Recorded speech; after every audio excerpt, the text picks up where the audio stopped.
Hello दोस्तों, तो कैसे हैं आप सारे उम्मीद करते हैं आप सभी अच्छे होंगे। तो जैसा कि हमारा सेल टॉपिक कंप्लीट हो गया था और हम बहुत अच्छे से उसके PYQ कर चुके हैं। तो इसी को आगे बढ़ाते हुए अगला चैप्टर शुरू करते हैं, जो हमारा कोष का विभाजन यानी सेल डिवीजन। तो चलिए शुरू करते हैं।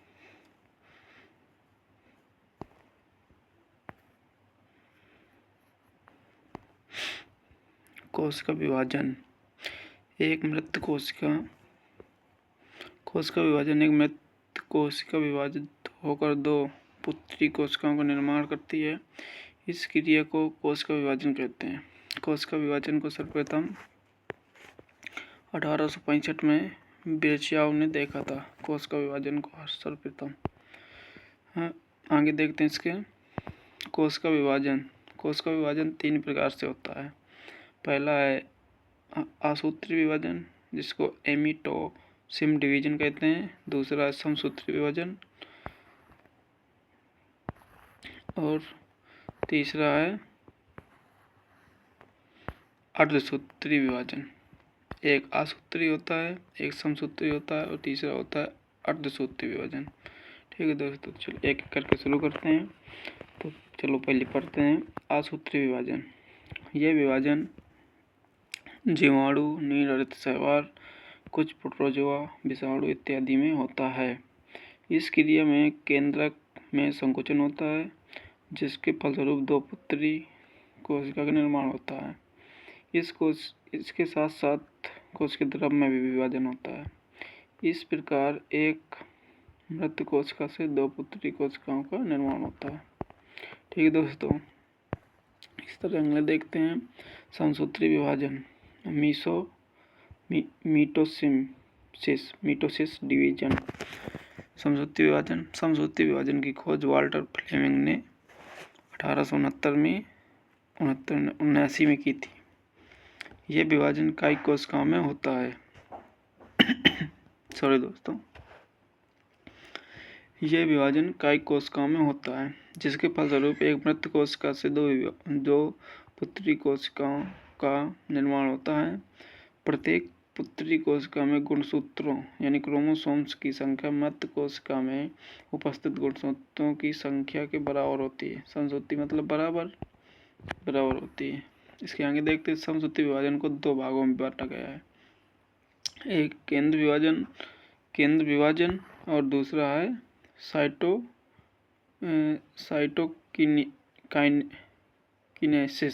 साइटोकाइनेसिस। तो केंद्र विभाजन देखते हैं। केंद्रक विभाजन की प्रक्रिया 5 अवस्था में पूर्ण होती है। इसको भी आगे देखते हैं चलिए। तो केंद्रक विभाजन की प्रक्रिया 5 अवस्था में पूरी होती है। ठीक है, पहली है अंतरावस्था या विरामावस्था यानी इंटरफेज। यह अवस्था विभाजन के पूर्व की अवस्था है। यह अत्यधिक क्रियाशील अवस्था है। इस अवस्था को निम्न भागों में बांटा गया है: G1 phase, S phase, G2 phase. पहला G1 फेज यानी कि पोस्ट मिटोटिक गैप फेज। इस अवस्था में RNA एवं प्रोटीन का निर्माण होता है। ऐसा अवस्था में DNA संश्लेषण होता है, जिसके फलस्वरूप यह मात्रा में दोगुना हो जाता है। ठीक है दोस्तों, आगे देखते हैं जैसे कि G2 फेज यानी प्री मिटोटिक गैप फेज। यह DNA का संश्लेषण रुक जाता है, किंतु RNA एवं प्रोटीन का संश्लेषण होता है। इंटरफेज में क्रोमैटिन जाल अकुंडलित एवं पतला होता है। सेंट्रोसोम विभाजित हो जाता है इससे।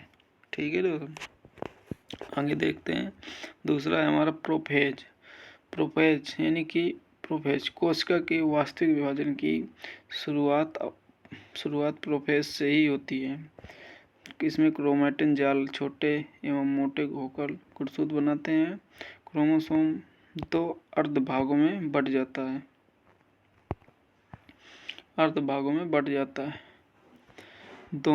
दोनों भाग एक बिंदु से जुड़े होते हैं। इस बिंदु को सेंट्रोमेयर कहते हैं। पूरी संरचना क्रोमैटिक कहलाती है। इस संरचना को क्रोमैटिक कहते हैं। इस अवस्था के अंत में केंद्रक झिल्ली तथा केंद्रिका गायब हो जाती है और तुर्क धागे का निर्माण शुरू हो जाता है। ठीक है दोस्तों, और आगे देखते हैं। तीसरी हमारी मध्यावस्था यानी मेटाफेज। इस अवस्था में तुर्क धागे का निर्माण होता है। इस पर क्रोमोसोम अपने सेंट्रोमेयर द्वारा धागे के बीच में आकर जुड़ जाता है।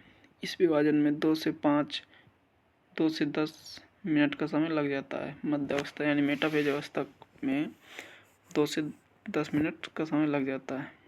2 मिनट से 10 मिनट का समय। अगला देखते हैं। अगला है हमारा एनाफेज। यह सबसे छोटी अवस्था होती है सेल डिवीजन की। ठीक है दोस्तों, अब विभाजन 2 से 3 मिनट में समाप्त हो जाता है ये वाला। इस अवस्था में सेंट्रोमेयर को 2 भागों में विभाजित हो जाता है। अब प्रत्येक गुणसूत्र में 2 क्रोमैटिक सेंट्रोसोम के बीच विभाजन के कारण अलग हो जाते हैं। गुणसूत्र अब दोनों ध्रुवों की ओर चला जाता है। 5वां है हमारा टेलोफेज। यह अवस्था प्रोफेज की उल्टी है। इसमें केंद्रक एवं केंद्रिका स्पष्ट हो जाते हैं। क्रोमोसोम पतले हो जाते हैं। इस प्रकार एक केंद्रक से 2 केंद्रक निर्माण हो जाता है। स्पाइडल फाइबर नष्ट हो जाते हैं। ठीक है दोस्तों, अगला देखते हैं। साइटोकिनेसिस। केंद्रक के विभाजन के बाद संकुचन द्वारा केंद्रक के विभाजन के बाद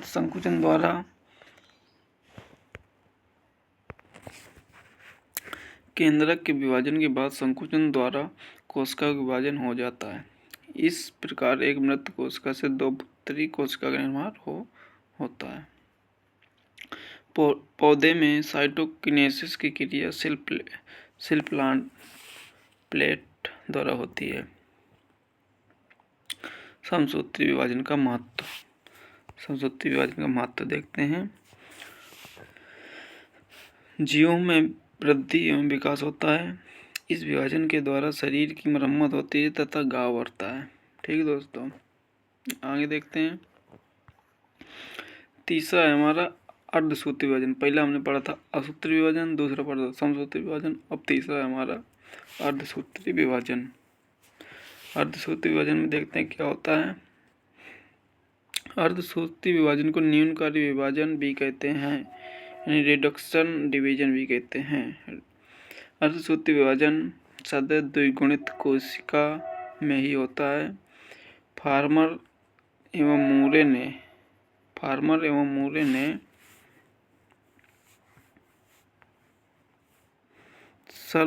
सर्वप्रथम 1905 में मियोसिस का नामकरण किया था।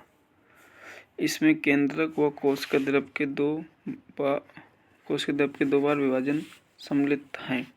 इस 2 बार के विभाजनों में से पहला विभाजन मियोसिस प्रथम या हस्त विभाजन कहलाता है, जिसमें गुणसूत्रों की संख्या द्विगुणित से अगुणित हो जाती है। ठीक है दोस्तों, आगे देखते हैं। इसके हो जाती है।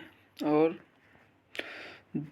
दूसरा विभाजन मायोसिस द्वितीय यानी कि साधारण समसूत्री विभाजन की भांति ही होता है।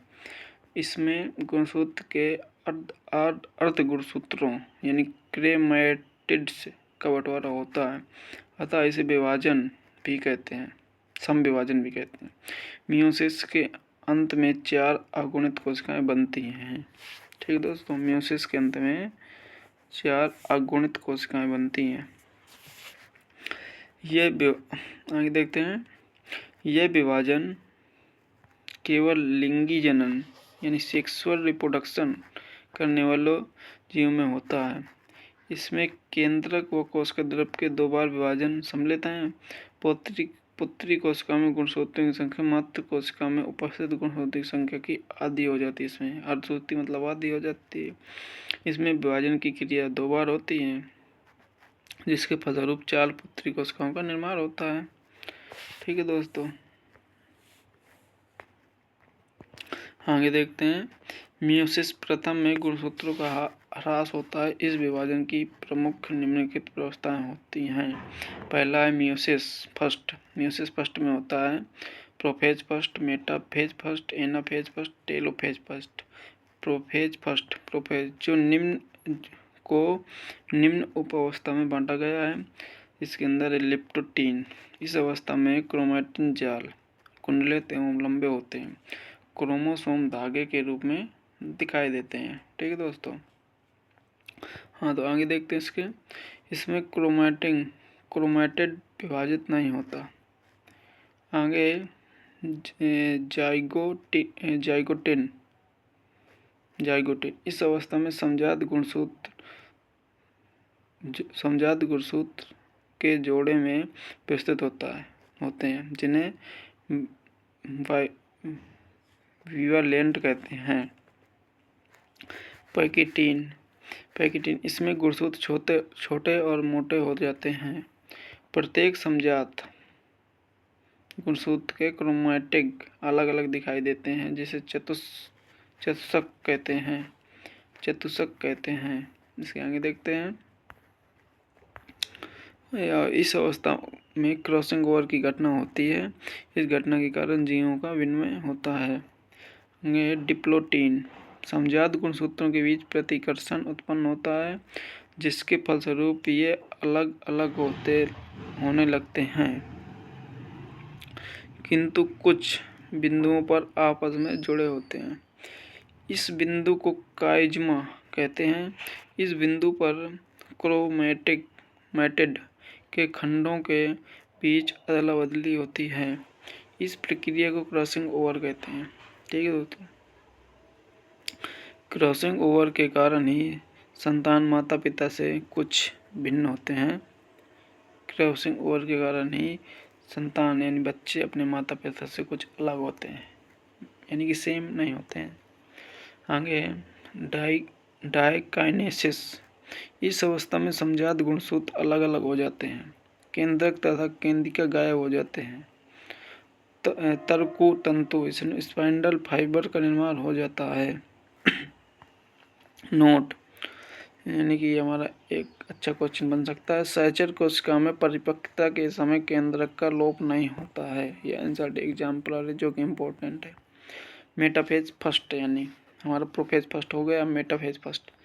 तरकु धागे का निर्माण पूर्ण हो जाता है।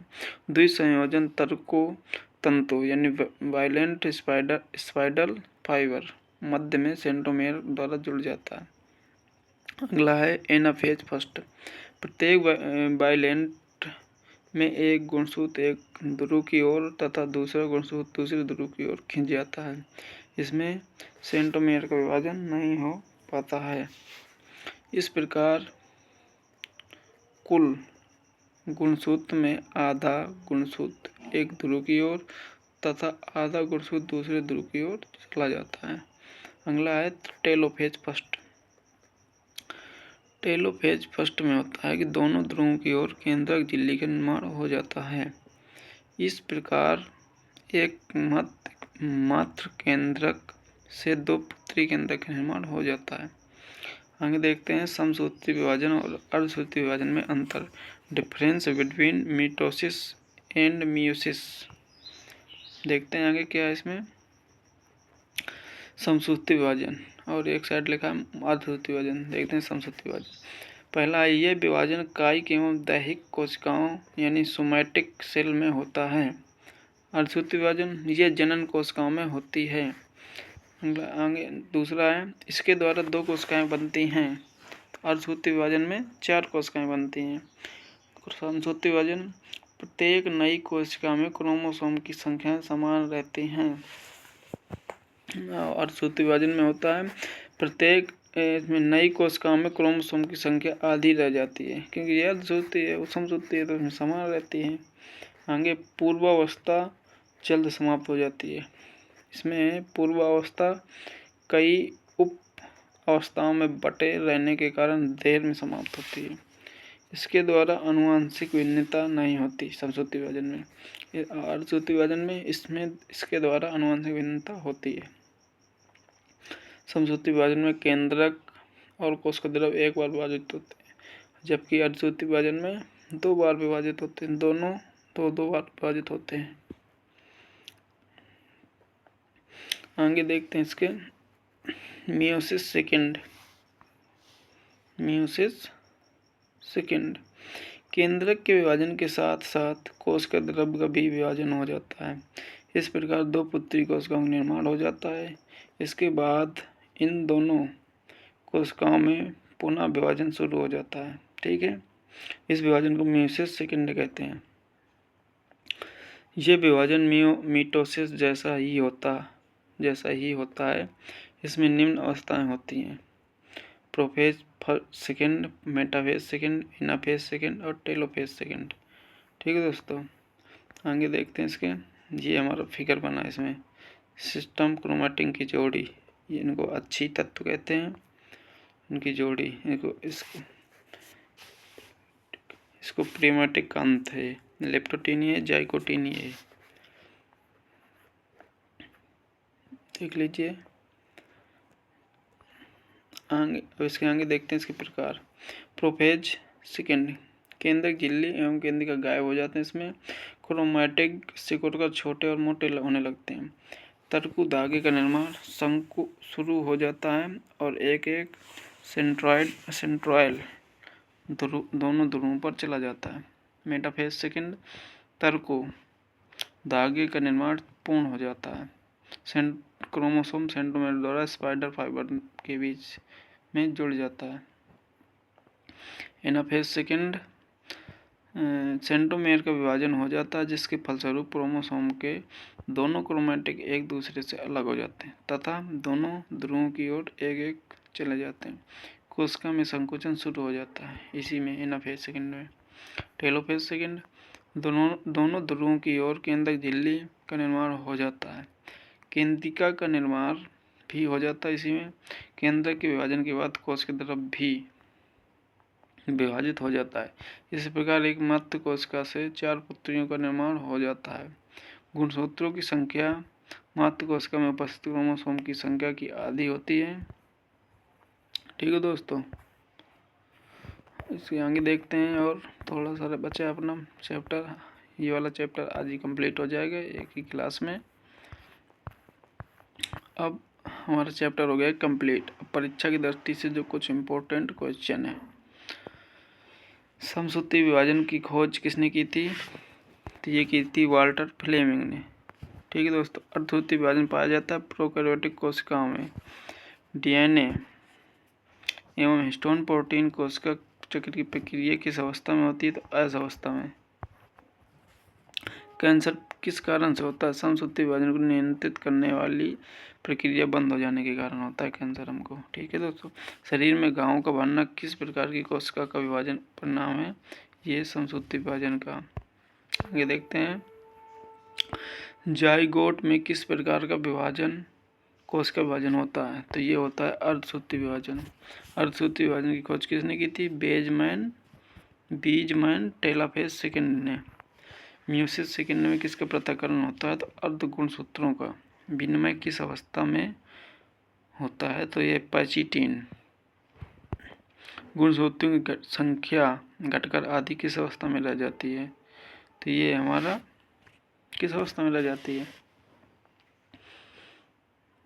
गुणसूत्रों की संख्या घटकर हमारी किस अवस्था में रह जाती है? ये अर्धसूत्री विभाजन में।